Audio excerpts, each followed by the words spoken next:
The stench of beer and desperation clung to my uniform as I navigated the maze of tables at Velvet, the upscale restaurant where I'd been waiting tables for the past 8 months. My feet throbbed in cheap shoes that weren't meant for 12-hour shifts, and the din of clinking glasses and forced laughter rang in my ears like a discordant symphony. I tucked a stray strand of hair behind my ear, feeling the sticky residue of hairspray on my fingers as I balanced 3 plates of overpriced appetizers. Table 7 needs more champagne. Marco, the floor manager, hissed as he brushed past me, his cologne leaving a sickly sweet trail in his wake.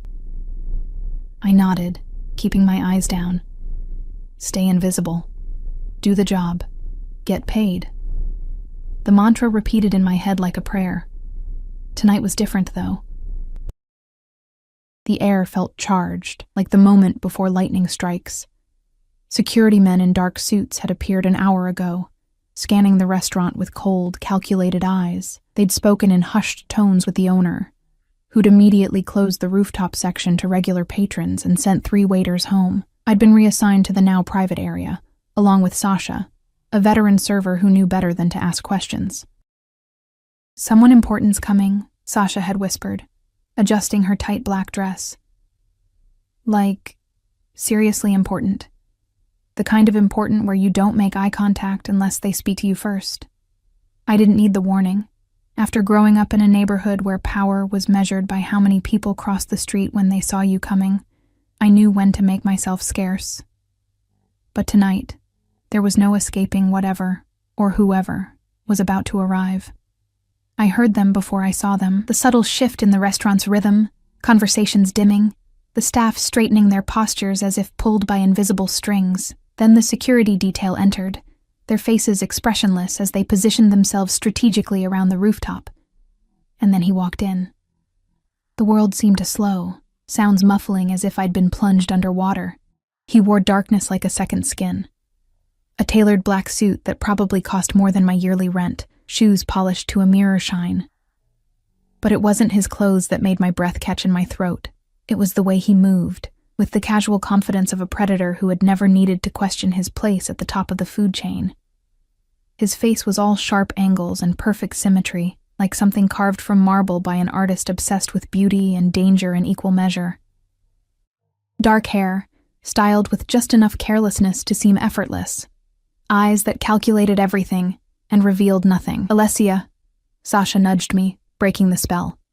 "Table 9, now." Table 9. His table. I approached with my gaze carefully trained on the polished floor, the weight of unseen eyes pressing against my skin. "Good evening," I said, surprised at how steady my voice sounded. "My name is Alessia, and I'll be your server tonight, Alessia."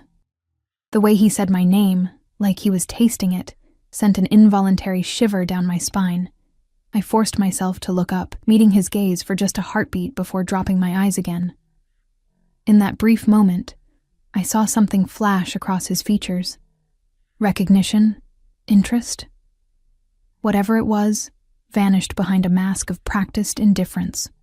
"The 96 Bordeaux," he said to no one in particular, though one of his men immediately stepped forward to relay the order to the sommelier. The next hour passed in a blur of perfectly timed service, wordless signals from Sasha guiding me through the delicate dance of attending to him and his 4 companions without intruding.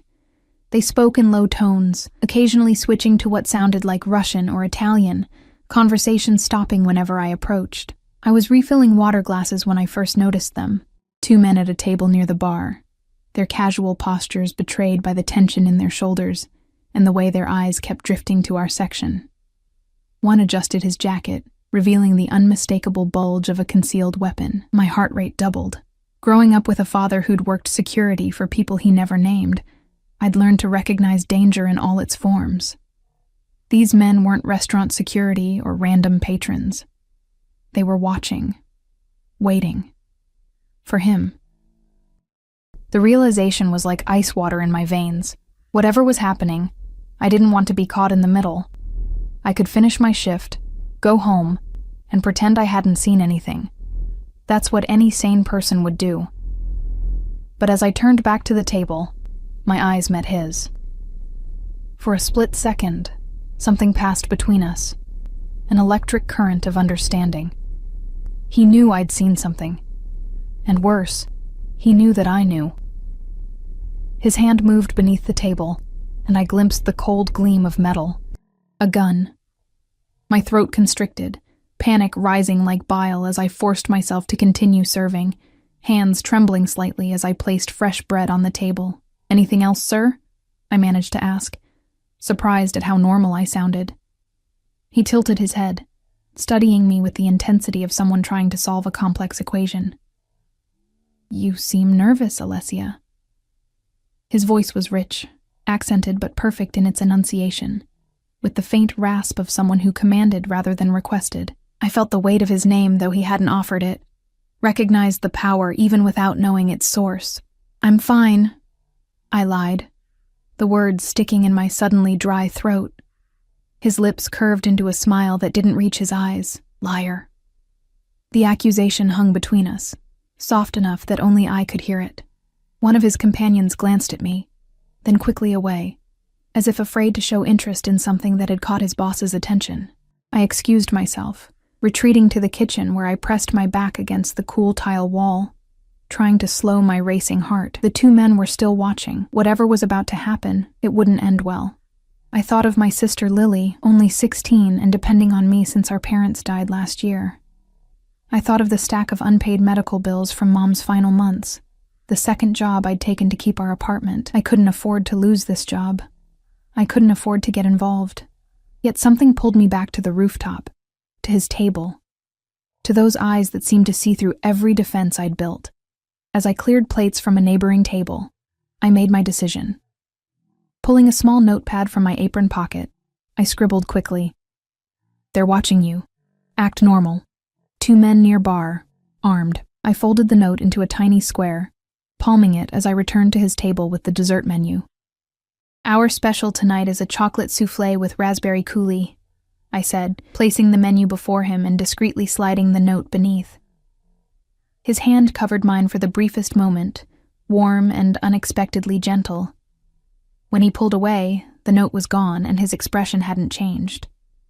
But something had shifted in the atmosphere around him, a new alertness rippling through his men, though no words had been spoken. "The soufflé sounds perfect," he said, his eyes never leaving mine. "And a word with you, privately." My stomach dropped. One of his men stepped forward, gesturing toward a secluded corner of the rooftop. I followed, legs moving automatically while my mind screamed at me to run. "What did you see?" he asked once we were alone, his voice low and urgent. "2 men," I whispered. "By the bar. They've been watching your table for the past hour. One has a gun." His jaw tightened almost imperceptibly. "Why tell me? You could have walked away." It was a good question. One I didn't have a good answer for. "I don't know," I admitted. "I just didn't want to see anyone get hurt, including me." His eyes narrowed. "You don't know who I am." "I know enough," I said, surprising myself with my boldness. "I grew up around men like your security. I know what you are." A dangerous smile played at the corners of his mouth. "I very much doubt that, Alessia." The way he said my name made it sound like a secret between us. He stepped closer, and I fought the urge to back away. "My name is Adrian Volkov. Remember it, Adrian Volkov." The name sent a jolt through me. Even I, deliberately oblivious to the city's underworld, had heard whispers of the Volkov family, Russian immigrants who'd built an empire of legitimate businesses layered over darker enterprises. They owned half the waterfront properties, numerous nightclubs, and according to rumors, several judges and politicians. And now Adrian Volkov knew my name, had touched my hand, was standing close enough that I could smell his cologne, something expensive and subtle, like cedar and spice. "I appreciate your warning," he continued, "but I need to know if you've told anyone else." "No," I said quickly. "I wouldn't." "Good." He cut me off. "Keep it that way." The cold authority in his voice reminded me exactly who I was dealing with. Whatever momentary connection I'd imagined between us evaporated, replaced by the stark reality of our positions. He was Adrian Volkov, and I was nobody, a waitress who'd made the potentially fatal mistake of getting involved. "I should get back to work," I murmured, trying to step around him. His hand shot out, fingers wrapping around my wrist, not painful, but unmistakably restraining. Not yet. Every instinct screamed danger, but beneath that was something else. A treacherous flutter of excitement I refused to acknowledge. "My men will handle our friends at the bar," he said, his thumb absently tracing circles on the inside of my wrist. "But now there's a new problem." "What problem?" "You." His eyes traveled over my face with deliberate slowness. "You've seen too much. Become a liability." Fear flooded my system. "I won't say anything. I swear. I just want to do my job and go home." "To where?" he asked casually. "The apartment on Willow Street, with your sister Lily? The one with the piano scholarships and the college applications due next month?" My blood turned to ice. "How do you—" "I make it my business to know things, Alessia." His voice softened fractionally. "Don't look so frightened. If I meant you harm, we wouldn't be having this conversation." The men who'd been watching were now being discreetly escorted out by Adrian's security, their expressions a mixture of confusion and suppressed panic. No one in the restaurant seemed to notice, the evening continuing its elegant flow around the quiet removal. "What happens now?" I asked, hating the tremor in my voice. Adrian's expression changed, something almost gentle replacing the cold calculation. "Now you finish your shift, go home, kiss your sister goodnight, and tomorrow you come work for me instead." "Work for you?" I echoed, disbelief momentarily overshadowing fear. "At my private residence. Better hours, significantly better pay." His grip on my wrist loosened, but he didn't let go. "It's not a request, Alessia. You've inserted yourself into my world. This is the consequence." Before I could respond, he pulled me closer, so close that anyone watching would think we were sharing an intimate moment. His lips brushed against my ear, sending an involuntary shiver through my body. "They're still watching," he whispered. "Not the men we removed. Others. Play along if you want us both to walk out of here alive tonight." Without warning, his hand slid to the small of my back, drawing me against his chest. My hands instinctively pressed against the solid wall of his torso, feeling the heat of him through the expensive fabric of his suit. "Laugh," he commanded softly, "like I've said something charming." I forced a laugh, the sound brittle and unconvincing to my ears, but apparently sufficient for our audience. "I'll protect you," he murmured, his breath warm against my skin. "But from now on, you're mine. Do you understand?" The possessiveness in his voice should have repulsed me. Instead, it awakened something primal, a dangerous attraction I couldn't afford to feel. "I don't belong to anyone," I whispered back, trying to inject defiance into my voice. His soft chuckle vibrated against my cheek. "We'll see." When he finally released me, the loss of contact was almost physical, like stepping from warmth into cold. His eyes held mine for a beat longer than necessary, something unreadable flickering in their depths. "Tomorrow, 8 a.m. A car will be waiting outside your building." It wasn't a question. It wasn't even really a choice. I'd crossed some invisible line the moment I'd written that note, and there was no going back. As Adrian returned to his table, resuming his conversation as if nothing had happened, I felt the weight of what I'd done settle over me.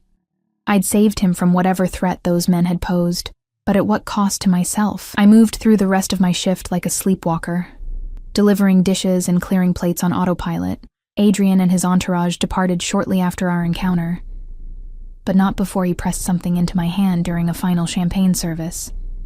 A business card with a single phone number embossed in silver.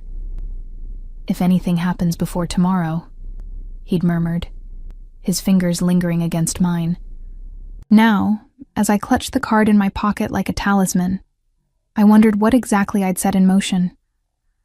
There was no doubt in my mind that Adrian Volkov was dangerous, a man accustomed to taking what he wanted and eliminating obstacles without remorse. And somehow, in the span of a single evening, I'd become something he wanted. Dawn broke over the city skyline, painting the cramped bedroom of our apartment in pale golden light. I hadn't slept. How could I, with Adrian Volkov's business card burning a hole in my nightstand drawer, and the memory of his touch branded into my skin? I'd spent the night researching him online, piecing together the fragments of information available about the man who now held my future in his hands. The Volkov family had immigrated from Russia in the early 1990s, establishing import businesses that had expanded into real estate, nightclubs, and high-end restaurants. The official story. The acceptable facade. The whispers told a different tale, of protection rackets, smuggling operations, and rivals who disappeared without a trace. Adrian had taken control of the family business 5 years ago, after his father's retirement. At 32, he was the youngest crime boss the city had ever seen, and reportedly the most ruthless. And in 7 hours, I was supposed to willingly walk into his world. Lessie?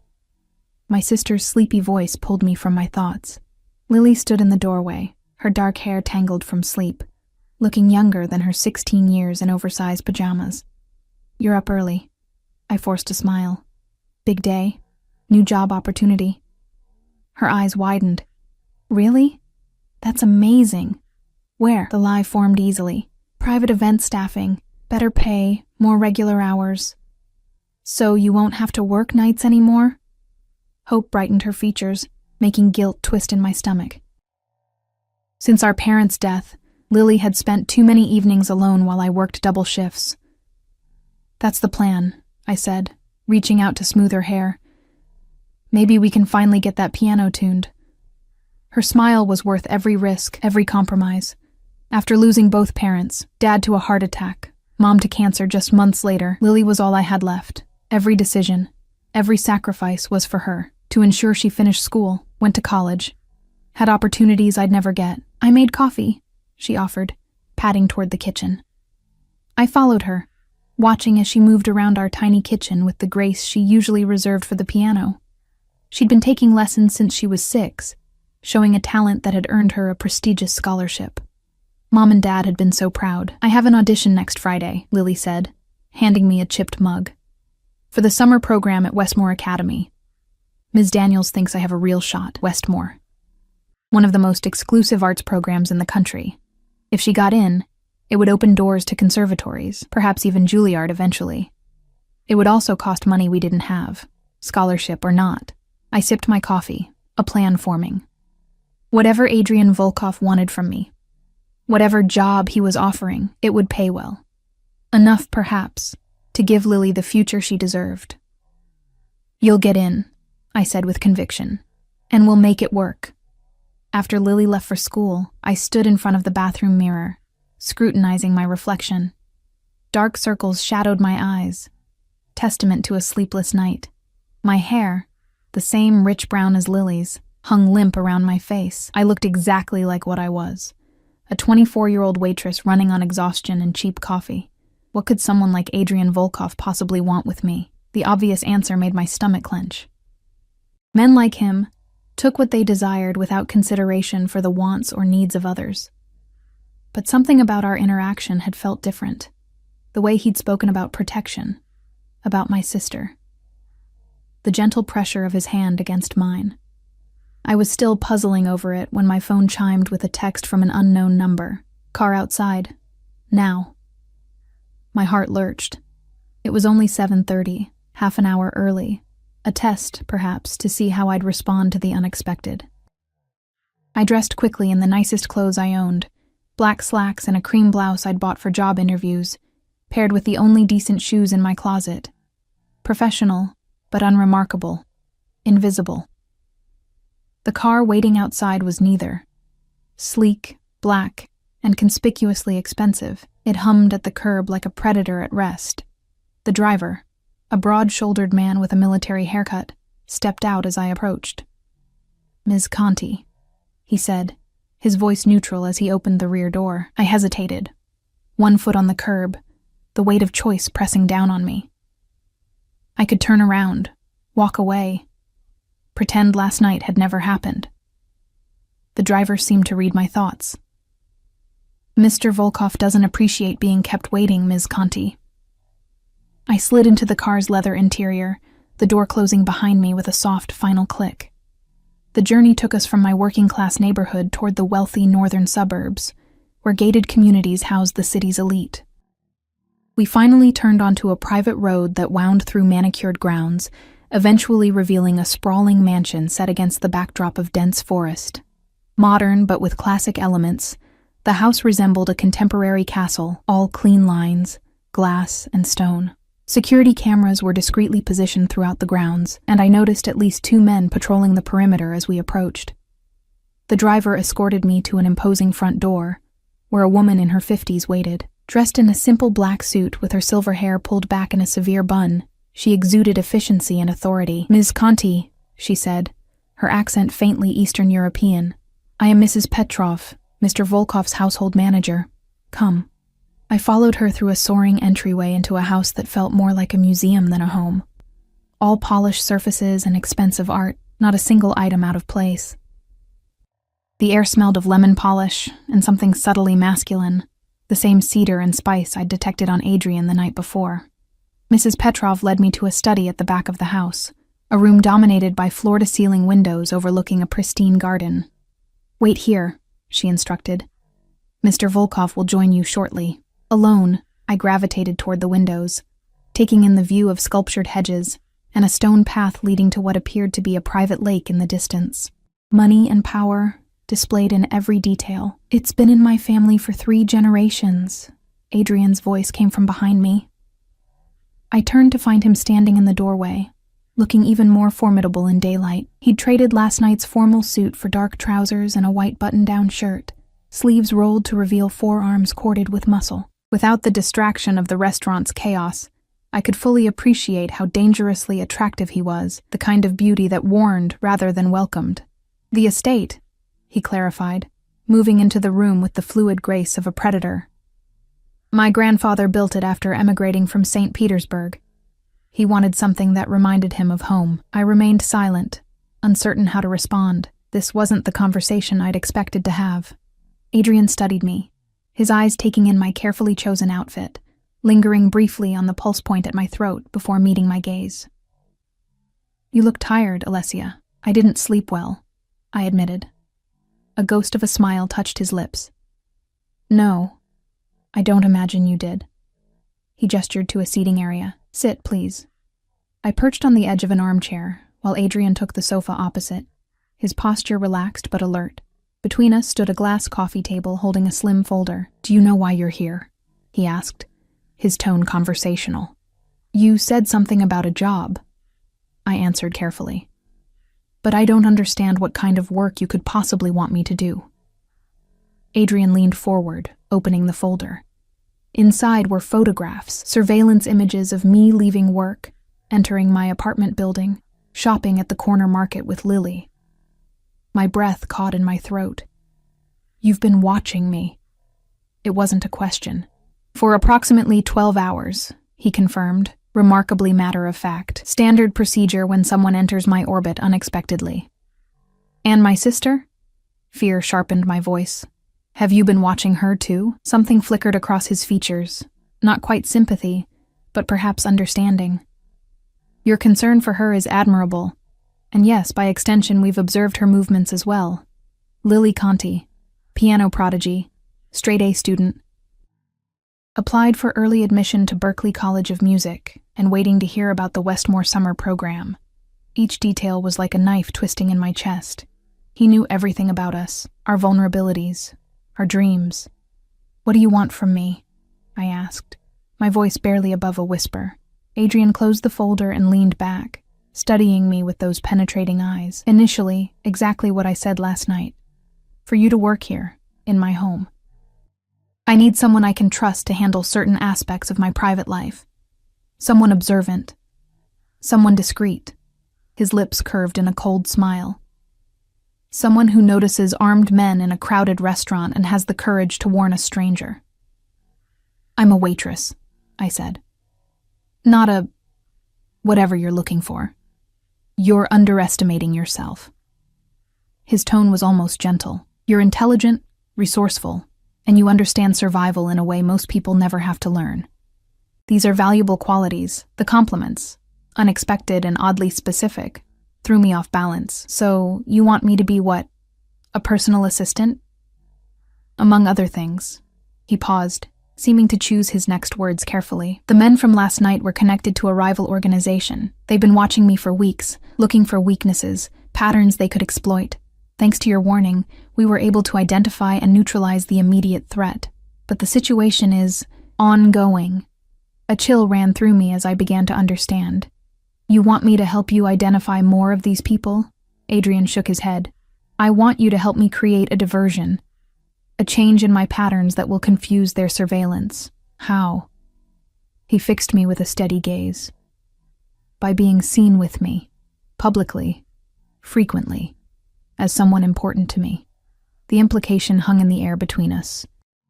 He was asking me to pretend to be his lover, or at least someone close enough to alter how his enemies perceived him. "Why me?" I asked. "You could hire an actress, someone trained for this kind of deception." "Because you're genuine," he replied simply. "You have no connections to my world or my enemies, and because you've already demonstrated loyalty without incentive." "I was just trying to prevent violence in my workplace," I protested. His smile was knowing. "We both know that's not the whole truth. You could have alerted security, called the police. Instead, you chose to warn me directly." He leaned forward, his gaze intense. "You made a choice, Alessia. Now I'm offering you another one." The choice wasn't really a choice at all, and we both knew it. He'd made that clear with the surveillance photos, with his knowledge of Lily. The threat was implicit beneath the veneer of civilized conversation. "What exactly would this job entail?" I asked, stalling for time to think. "You'd live here," Adrian said. "Accompany me to certain events. Help manage my private correspondence and schedule. In return, you'd receive a salary of $15,000 per month, plus a separate educational fund for your sister's continued studies." The figure made me dizzy. It was more money than I'd ever dreamed of having, enough to secure Lily's future and pay off our parents' medical debts. All I had to do was become the companion of one of the most dangerous men in the city, and if I refuse? Adrian didn't answer immediately, his expression unreadable. When he finally spoke, his voice was soft, but left no room for negotiation. "Then you'll return to your apartment and your job, and we'll never speak again." He paused. "But the men watching me will eventually realize you tried to warn me, and they'll wonder why." The threat was clear. By helping him, I'd already made myself a target. His protection was now the only thing standing between me and people who wouldn't hesitate to use me, or Lily, to get to him. My choice had been made the moment I'd slipped him that note. "When do I start?" I asked, resignation and determination mingling in my voice.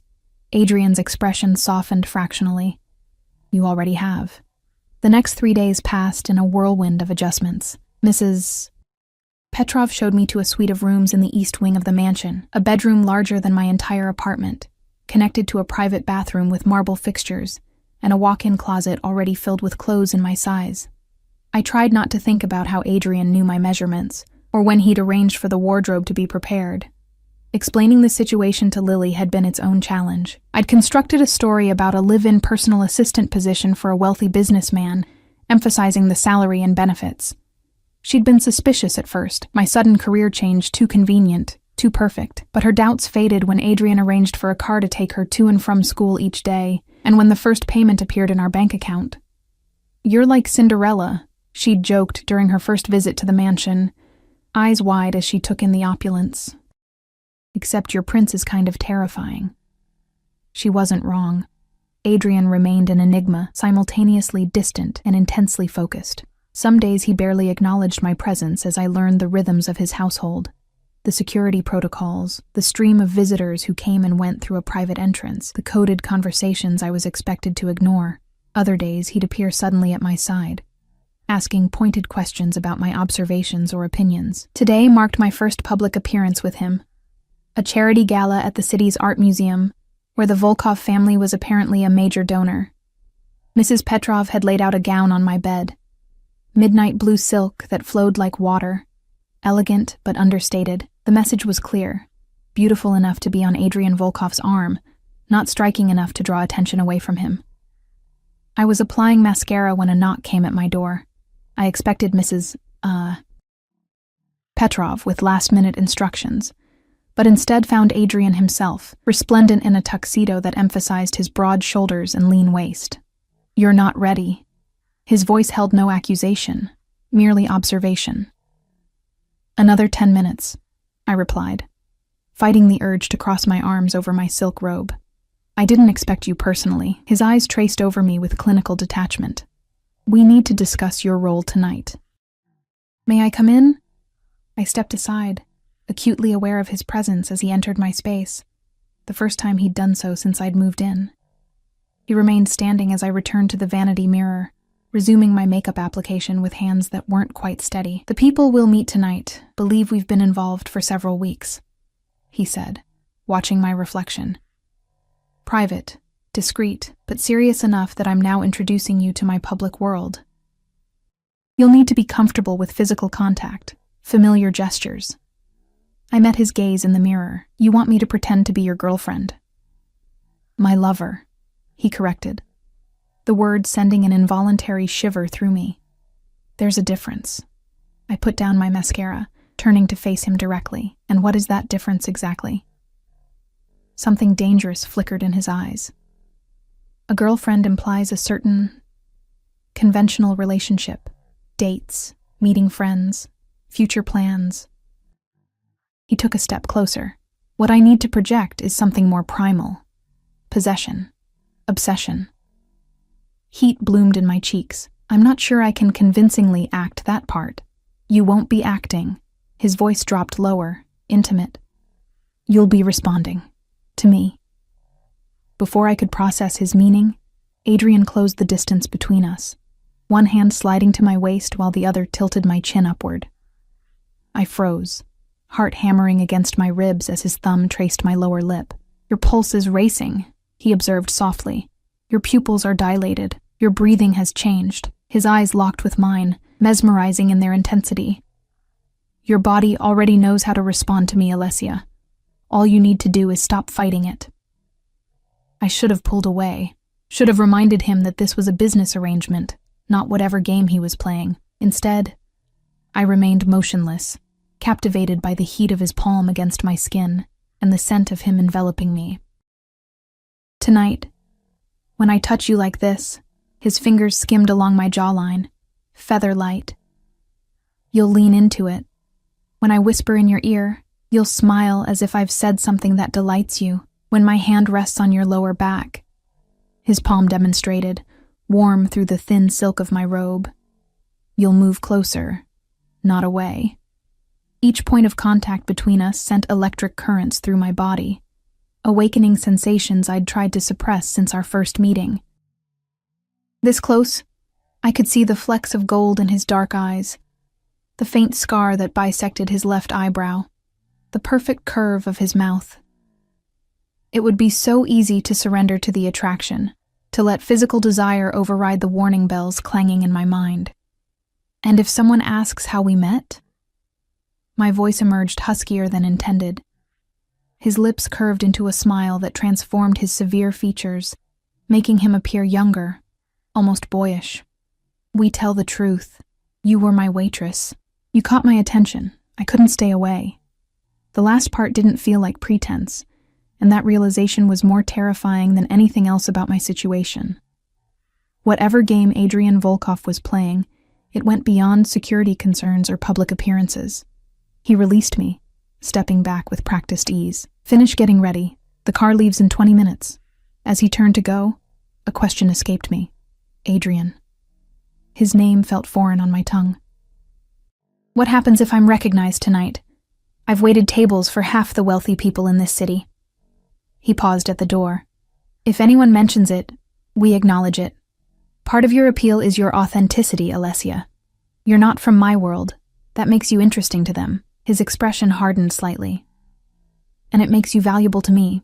The museum gala was a blur of crystal chandeliers, champagne flutes, and practiced smiles. Adrian kept me close, his hand a constant presence at my waist or against the small of my back. He introduced me simply as Alessia, offering no explanation for my presence, which only seemed to heighten people's curiosity. I recognized several faces from Velvet, A judge who always ordered rare steak, a society matron who complained about the temperature of her soup, a city councilman who tipped poorly despite his expensive watch. None acknowledged our previous interactions directly, though I caught curious glances and whispered conversations. "Ignore them," Adrian murmured against my ear, his breath warm on my skin. "They're trying to decide if you're a passing amusement or a serious interest. And which am I?" I asked, tilting my head to meet his gaze, conscious of the eyes watching us. Something genuine flashed across his features before his mask of control returned. "That depends on you." Before I could ask what he meant, we were approached by an older man with silver hair and cold eyes that assessed me with naked calculation. "Volkov," he greeted, his accent thicker than Adrian's. "I was beginning to think you'd miss another event." "Breslov." Adrian's posture shifted subtly, tension radiating through the arm that held me close. "I don't recall seeing your name on the donor wall." The man, Breslov, smiled thinly. "Perhaps I prefer to keep my generosity private." His gaze shifted to me. "Aren't you going to introduce your lovely companion?" Adrian's fingers tightened fractionally on my waist. "Alessia, this is Viktor Breslov, an old family associate." The way he emphasized old suggested a history I couldn't begin to understand. I extended my hand, which Breslov took, holding it longer than necessary. "Enchanting," he said, eyes lingering on the neckline of my gown. I was surprised to hear Adrian had found someone worthy of his attention. Now I see the attraction. Adrian's body went rigid beside me, though his expression remained impassive. "Your approval wasn't sought, Victor." Breslov released my hand, his smile never reaching his eyes. "Nevertheless, you have it. She's quite different from your usual type." He switched to what sounded like Russian, words flowing too quickly for me to catch even if I'd understood the language. Whatever he said caused a dangerous stillness to come over Adrian. When he replied, his voice was low and controlled, but edged with something that made the hair on my arms stand up. Breslov laughed, a harsh sound that contained no humor. Of course. Forgive an old man his curiosity." He nodded to me. "A pleasure, my dear. I look forward to seeing more of you." As he walked away, I felt Adrian exhale slowly. "What was that about?" I asked quietly. "Politics," he replied tersely. "Breslov heads what's left of the old Russian syndicate. My father displaced them years ago, but they maintain interest in the city. He seemed to know something about me." Adrian's jaw tightened. "He was fishing, trying to determine your significance." "And what did you tell him?" His eyes met mine, something fierce and possessive darkening them. "That you are under my protection, that anyone who approaches you approaches me." A shiver ran through me that had nothing to do with the temperature. "Is he dangerous?" "Everyone here is dangerous, Alessia." Adrian's voice softened. "But yes, Breslov particularly so. He lost power to my family and has never forgotten it." I glanced across the room, finding Breslov watching us with undisguised interest. "He was one of them, wasn't he? Connected to the men at the restaurant?" Adrian nodded almost imperceptibly. "We think so. Which means your presence beside me tonight has already served its purpose. You've confirmed their suspicions that I've developed a weakness." The realization hit me with sudden clarity. "I'm not a diversion. I'm bait." His fingers touched my chin, turning my face back to his. "You're much more than that, Alessia, but yes, in part." He studied me, concern briefly crossing his features. "Does that frighten you?" "It should have. Any sane person would be terrified to be used as a pawn in a game between rival crime organizations.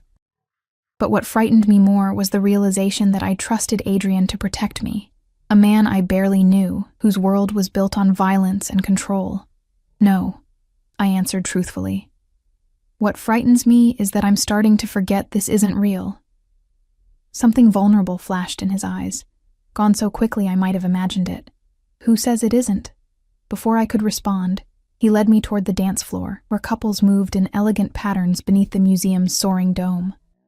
Adrian's hand settled at my waist, drawing me closer than propriety dictated as we began to move to the music. "They're all watching us," he murmured, his cheek brushing against my temple. "Breslov, his associates, my people, all trying to determine what you mean to me.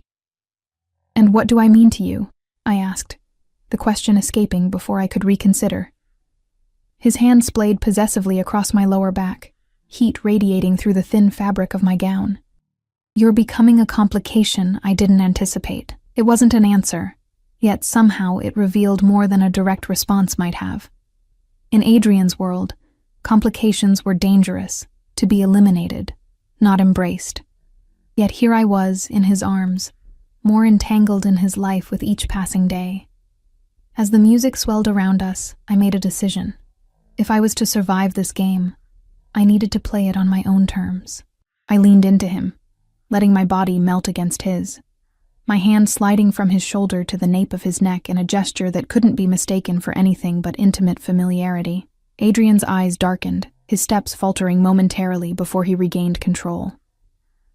Careful, Alessia, he warned, voice low. Don't start something you're not prepared to finish. I met his gaze steadily. I'm just playing my part. Isn't that what you wanted? His lips curved into a smile that held equal parts appreciation and warning. What I want, he replied, pulling me impossibly closer, is considerably more complicated than that. The morning after the gala, I woke to find a small jewelry box outside my door. Inside, a delicate gold bracelet with a single charm, a tiny key that caught the light as it moved. No note, no explanation, but I knew it was from Adrian. A symbol perhaps of the trust he was beginning to place in me, or maybe a more ominous message, that I now possessed a key that could either lock or unlock something dangerous. I wore it anyway, the gold warm against my skin as I moved through my new daily routine. Mrs. Petrov had taken to teaching me the inner workings of Adrian's household, which staff members were permitted in which areas, the sophisticated security systems that monitored every entrance, the schedule of maintenance workers who required supervision. Mr. Volkov values his privacy, she explained as we walked the perimeter of the estate, her accent thickening whenever she spoke his name. You must learn to recognize who belongs and who does not. The subtext was clear. I was being trained to spot potential threats, to recognize patterns and irregularities. My role was expanding beyond mere public appearances to something more integrated with Adrian's security concerns. I was reviewing staff schedules in the study when Adrian entered, dressed in his customary dark suit despite the summer heat. He'd been absent since the gala, leaving before dawn the morning after, and communicating only through brief text messages. You're back, I said, setting aside the tablet I'd been working on. Adrian studied me, his gaze lingering on the bracelet at my wrist. Did you think I'd abandoned you? I thought you might be avoiding me, I admitted. Our dance at the gala, the intensity between us, it had crossed a line from performance into something dangerously real. He moved to the window, looking out over the gardens where security personnel patrolled at regular intervals. Breslov made his move, as we anticipated. 2 of his associates attempted to access one of our shipping warehouses last night. A chill ran through me. Were they caught? Yes. The single word held a finality that required no elaboration. I didn't ask what had happened to them, and Adrian didn't volunteer the information. Another unspoken rule of our arrangement. I was to know enough to be useful, not enough to be legally compromised. So, your plan worked, I said, using me as a distraction. Adrian turned from the window, his expression uncharacteristically open. It wasn't just a plan, Alessia. Breslov needed to believe I had developed a genuine vulnerability, a weakness he could exploit. And have you? The question slipped out before I could stop it. He closed the distance between us, reaching out to touch the bracelet on my wrist, his fingers warm against my pulse point. What do you think? The air between us seemed to charge with electricity, the same dangerous current I'd felt the night of the gala. Adrian's hand moved from my wrist to my face, tracing the line of my cheekbone with a gentleness that contradicted everything I knew about him. I think this is becoming complicated, I whispered, echoing his words from the night before. Something like amusement flickered in his eyes. It was complicated the moment you slipped me that note at the restaurant. His thumb brushed my lower lip, the touch sending sparks through my body. The question is whether we embrace the complication or continue pretending it's just business. I should have stepped away, reminded him and myself that I was here under duress, that my presence in his life was a transaction, not a choice. Instead, I leaned into his touch, allowing myself to acknowledge the attraction that had been building since our first meeting. I don't know how to navigate this, I admitted. Your world, these feelings, they're foreign to me. Adrian's expression softened. You're doing better than you realize. He hesitated, then added, I've never brought anyone into my home before, not like this. The confession surprised me. Why me? And don't say it's because I warned you at the restaurant. There has to be more. His hand dropped from my face, but he remained close enough that I could detect the subtle scent of his cologne and feel the heat radiating from his body. The first time I saw you at Velvet, you were different, he said quietly. Everyone else in that restaurant was performing. The staff with their practiced smiles, the patrons with their cultivated importance, but you moved with authenticity.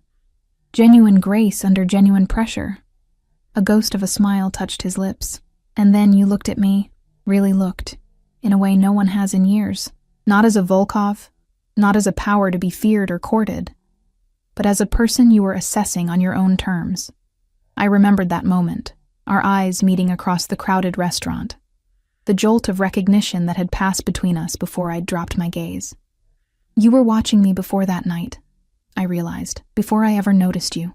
Adrian nodded, unapologetic. I come to Velvet often. You caught my attention weeks earlier. I was curious. The implications of his admission settled over me like a physical weight. My involvement in his world hadn't been chance or circumstance. He'd been observing me, perhaps even planning to approach me before I'd ever slipped him that warning note. So I was always meant to end up here, I said, uncertain whether the realization made me feel better or worse. With you. I believe in making my own fate, Alessia. His voice dropped lower, intimate. And since that first night at Velvet, I've wanted you to be part of mine. The raw honesty in his words struck me more powerfully than any elaborate declaration might have. Adrian Volkov, a man who orchestrated his world with calculated precision, admitting to an impulse he hadn't fully controlled or understood. Before I could respond, his phone vibrated. He checked the screen, his expression immediately hardening into the mask of authority I'd come to recognize. Security matter, he said tersely. We'll continue this conversation later. As he turned to leave, I caught his wrist, surprising both of us with the boldness of the gesture. Adrian. His name felt right on my lips now, no longer foreign. Be careful. Something flickered in his eyes, surprise perhaps at my concern. He raised my hand to his lips, pressing a kiss to my palm that lingered longer than necessary. Always, he murmured against my skin. After he left, I remained in the study, my mind racing as I tried to process this shift in our dynamic. The line between performance and reality was blurring, complicated by genuine attraction and the strange intimacy that had developed between us over the past week. I was still lost in thought when Mrs. Petrov appeared in the doorway, her expression even more severe than usual. You have a visitor, she announced, disapproval evident in her tone, in the front parlor. Confused, I wasn't aware I was allowed visitors. I followed her through the mansion to the formal sitting room near the entrance. The person waiting there made my heart stop. Marco, I said in disbelief.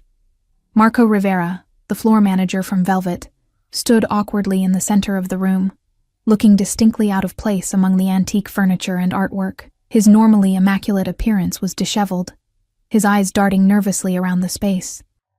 Alessia. He exhaled my name with obvious relief. Thank God. I wasn't sure they'd let me see you. Mrs. Petrov remained in the doorway, her posture making it clear she was monitoring our interaction. I motioned for Marco to sit, taking the chair opposite him. What are you doing here? I asked, keeping my voice low. Marco leaned forward, his expression urgent. I needed to warn you. People have been asking about you at the restaurant. Dangerous people. He glanced toward Mrs. Petrov, then back to me. They showed up 2 days ago. Russians, I think. Asking how long you'd worked there, whether you knew Volkov before that night. A chill ran through me. What did you tell them? Nothing.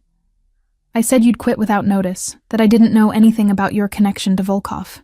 his hands twisted together anxiously. But Alessia, they knew where you lived, your old apartment. They mentioned Lily. Fear, sharp and immediate, sliced through me. Lily? Is she okay? She's fine, Marco assured me quickly. When they came around asking, I called that number, the one on the card you left for emergencies. Within an hour, some guys showed up at the restaurant. Volkov's men, I guess. They handled it. Relief washed over me, followed immediately by fresh concern. If Breslov's people were looking into my background, asking about Lily. How did you find this place? I asked, suddenly suspicious. Adrian's home address wasn't public knowledge. Marco looked down. One of Volkov's guys brought me, said I should tell you directly what happened. He hesitated. Alessia, what's going on? Are you in some kind of trouble? Is he forcing you to be here? The question was so at odds with the complex reality of my situation that I almost laughed. It's complicated, Marco, but I'm safe. And I'm here by choice. The words felt true as I spoke them. Despite the circumstances that had brought me to Adrian's home, Marco studied my face, clearly not entirely convinced. If you need help... I don't, I interrupted firmly. But thank you for coming to warn me about Lily. Mrs. Petrov cleared her throat pointedly. Ms. Conti, Mr. Volkov has returned and wishes to speak with you in his study. Marco stood, taking the hint. Just be careful, Alessia. Whatever's happening here, these aren't people to mess around with. I walked him to the door, where one of Adrian's security men waited to escort him off the property. As I watched him leave, I felt a strange sense of finality, as if the last thread connecting me to my old life had just been severed. When I entered the study, Adrian was standing by the window, his posture rigid with contained tension. Your former manager, he said without turning. He told you about Breslov's men at the restaurant?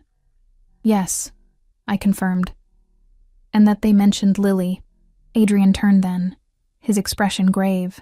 I've increased security around her school and arranged for one of my people to stay in your old apartment building.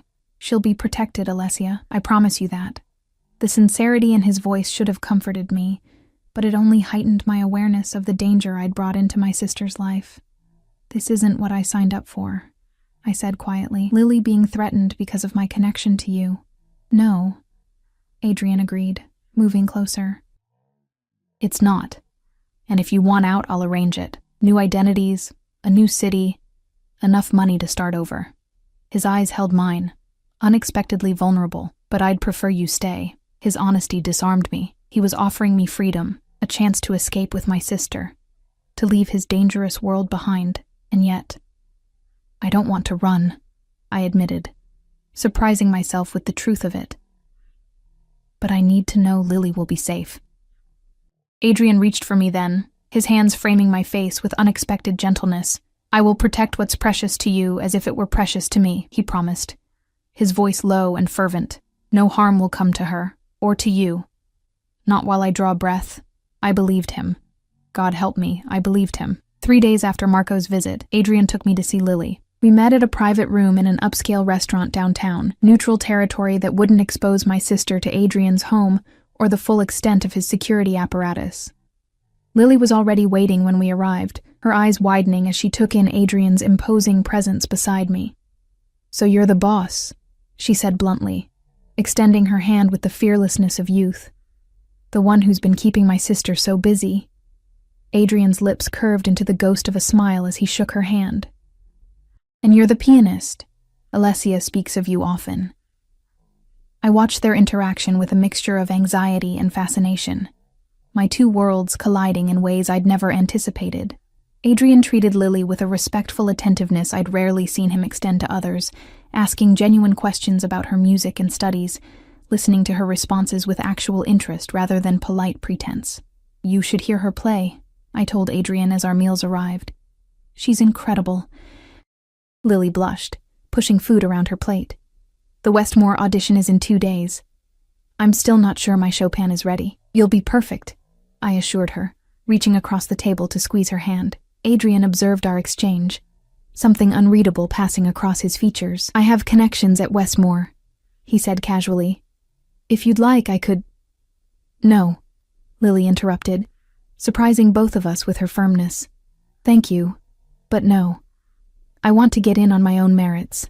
Instead of offense, respect flickered in Adrian's eyes. I understand, but the offer stands if you change your mind. After lunch, as Adrian stepped away to take a call, Lily leaned across the table toward me. He's not what I expected, she whispered.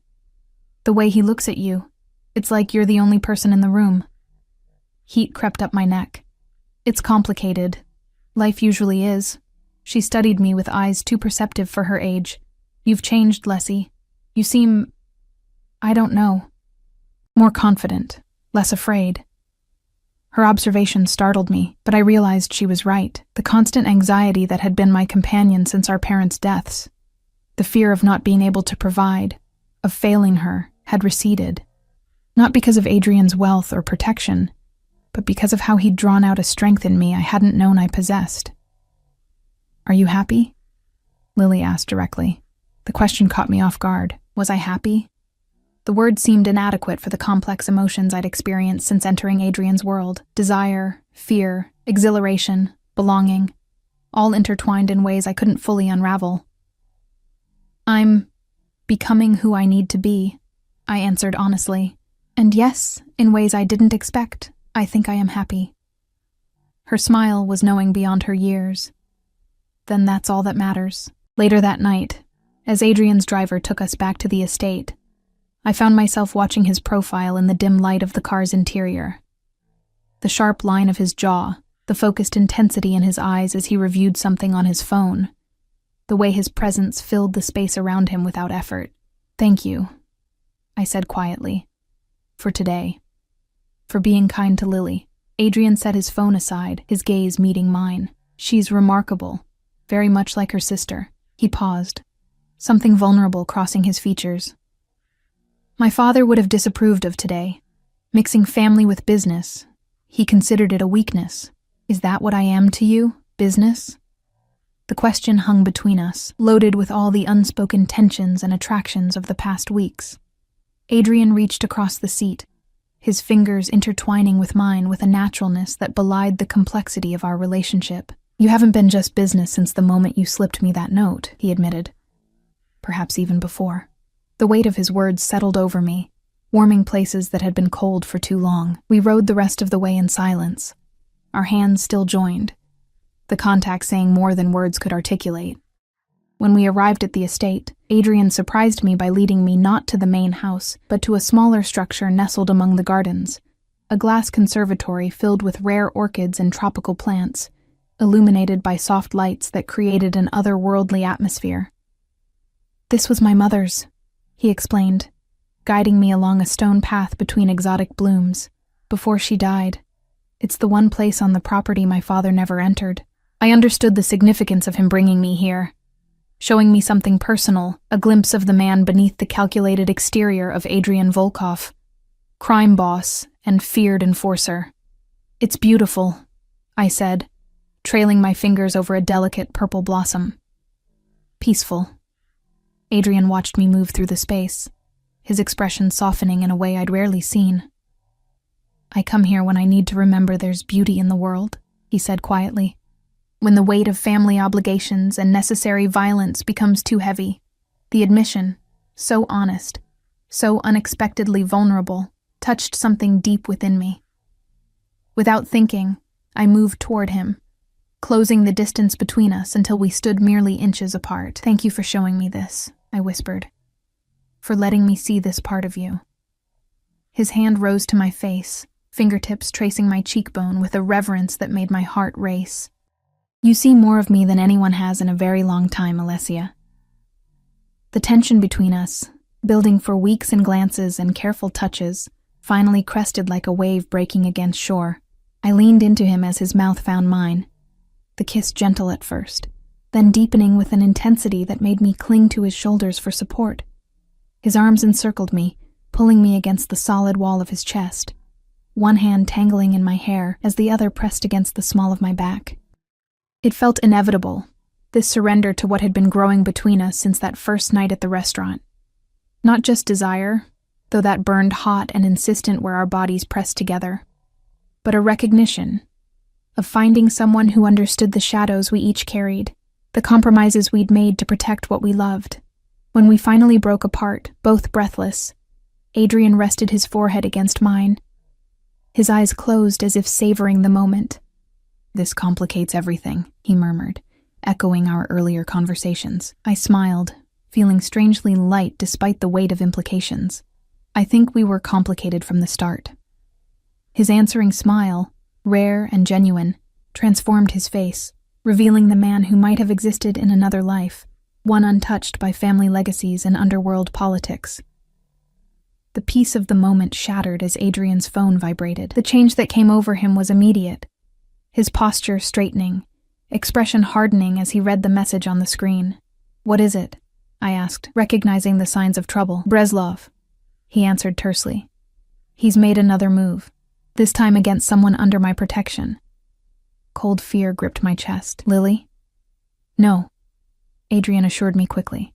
"Not your sister, one of my lieutenants. But the message is clear. He's escalating."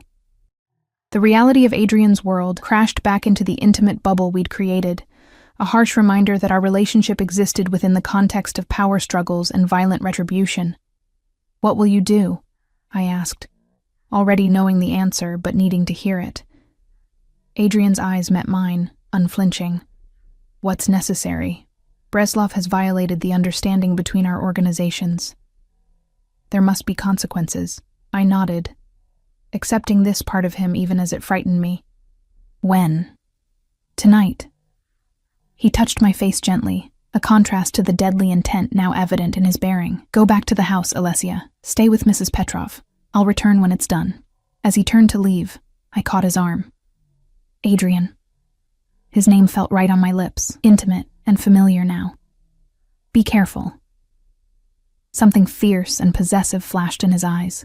He pulled me to him for one more bruising kiss, his hands gripping me with an intensity that spoke of his reluctance to let go.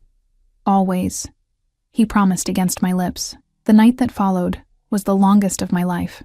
I paced the floors of the mansion, unable to sleep, imagining every terrible possibility as hours stretched into the early morning. Mrs. Petrov brought tea I couldn't drink and reassurances I couldn't believe, her own worry visible beneath her composed exterior. It was nearly dawn when I heard the cars returning, the low murmur of voices in the courtyard.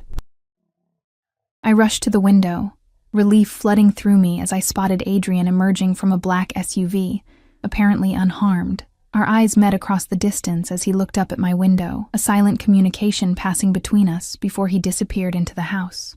Minutes later he appeared at my door, his suit immaculate, but his eyes haunted by whatever had transpired. "It's done," he said simply. I didn't ask for details, didn't need to know what done entailed. Instead, I drew him into my room, helping him remove his jacket and tie, my hands gentle as I unbuttoned his shirt. There was blood on his cuffs, not his own, I realized with a mixture of relief and horror. "Breslov?" I asked quietly. Adrian shook his head, alive, but diminished. "He's agreed to certain terms. The conflict is over, for now." I led him to the bathroom, wetting a cloth with warm water to clean away the evidence of violence from his hands. He submitted to my ministrations with an unexpected docility, watching my face as if searching for disgust or fear. Instead, he found acceptance. Not of what he'd done, but of who he was, the entirety of Adrian Volkov, both the man who loved his mother's conservatory and the one who dealt in necessary violence to protect what was his. "You should be afraid of me," he said softly as I finished, his hands now clean, but the memory of blood between us. Any sensible person would run. I met his gaze steadily. "I stopped being sensible the night I slipped you that note." He pulled me against his chest, burying his face in my hair with a shuddering exhale that revealed more vulnerability than he'd likely shown anyone in years. "Stay with me," he whispered, the words somewhere between a command and a plea. "Not because you have to, not for Lily's security or your own protection. Stay because you want to." In that moment, the pretense fell away completely. This wasn't about roles or arrangements or necessary deceptions. This was Adrian, powerful, dangerous, and unexpectedly human, asking me to choose him with full knowledge of all that choice entailed. I lifted my face to his, seeing in his eyes the same conflict that had been warring within me. Duty versus desire. Caution versus connection. Fear versus the rare and precious chance at something real. "I'll stay," I promised, sealing the words with a kiss that tasted of new beginnings and accepted risks. "I choose this. I choose you." Outside, the first light of dawn broke over the estate, illuminating the grounds where armed men still patrolled and dangers still lurked. But within the shelter of Adrian's arms, I found a strange and unexpected peace. The calm certainty that sometimes the greatest risks bring the greatest rewards. My journey had begun with a desperate warning scribbled on a napkin. It would continue in ways I couldn't yet imagine, in a world of shadows and power I was only beginning to understand. But for now, this was enough.